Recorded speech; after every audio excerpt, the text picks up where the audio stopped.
كنتِ تعرفي إن السر كله في اللبن المغلي؟ هيطلّعها معاكِ بارتفاع أكتر من 12 سنتي. كيكة برتقان هشة ومرتفعة وريحتها هتقلب الدنيا، هتجيب لآخر الشارع. هشة كده وطرية طراوة ما حصلتش وناجحة من أول مرة حتى لو أول مرة تعملي كيك. اللهم صل وسلم وبارك على سيدنا محمد وعلى آله وصحبه أجمعين. الأول أنا عندي 4 بيضات، عندي كوبايتين ونص من الدقيق، كوباية وربع من السكر، كوباية من الزبادي أو معلقتين كبار، نص كوباية من الزيت، ومعاها معلقة كبيرة من السمن. نزلت الأربع بيضات اللي بدرجة حرارة المطبخ ونزلت عليهم بالكوباية وربع أو كوباية ومعلقتين كبار من السكر، سواء هتعايروا بالمعلقة أو بالكوباية. نزلت عليهم البيض وفي الخلاط، احنا مش هنشتغل بأي حاجة تانية، بالهاند بلندر كده أو في الخلاط.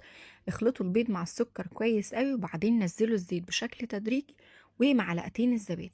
عندي معلقة كبيرة هنا من بشر البرتقال، نزلتها. وفي الخطوات دي بقى بنبدأ نخلط بإيدينا. هنزل أول كوباية من الدقيق ومش هنزل أي دقيق تاني لحد ما أتأكد إن هي اختفت بشكل كامل. بمجرد ما بتختفي هنزل بالكوباية اللي معاه الكوباية ونص سوري اللي معاهم معلقة وربع كبار من البيكنج باودر، وهخلط بقى. وهنا هتلاقوا الخليط قوامه تقل كده وتكتل معاكم، ما تقلقوش انتوا كده نجحتوا تمام قوي. هننزل بكوباية من الكبيرة من اللبن المغلي، وما تقلقوش الكيك مش هيهبط ولا اي حاجة. هنفضل نقلب لحد ما ناخد القوام الحلو اللي انتوا شايفينه ده. صينية مقاس 24 بطنتها بالزبدة والدقيق ومسخنة الفرن على حرارة 180. الرف اللي في النص هنولع عليها من تحت بس، وهتاخد معانا من 40 ل 45 دقيقة في الفرن. بعد 35 دقيقة تقدروا تختبروها بخلة كده من الأسنان. ونزلتها في الصينية بتاعتي وبعدين بخلة كده بدأت إن أنا أخرج فقاعات الهواء اللي فيها. طلعت معايا اللهم بارك من غير ما أولع لها الشواية ولا أي حاجة، طالعة واخدة اللون الحلو ده. ابدأوا فرغوها من الجوانب وبعدين على شبكة كده واقلبوها.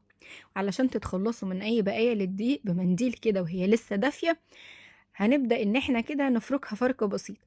قدموها بقى مع سكر بودرة. عايزة أقول لكم إن هي ريحتها خطيرة. هتستنوا عليها قبل ما تقلبوها 10-12 دقيقة علشان ما تلزقش منكم في القالب، وبعد كده هنقلبها.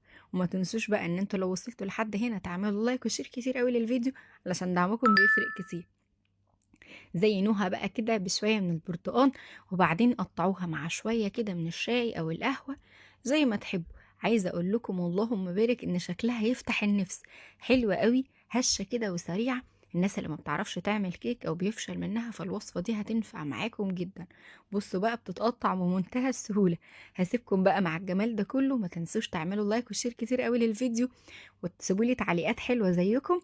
هستنى رأيكم الجميل على الفيديو. لايك وشير كتير يا حلوين، وصحة هنا.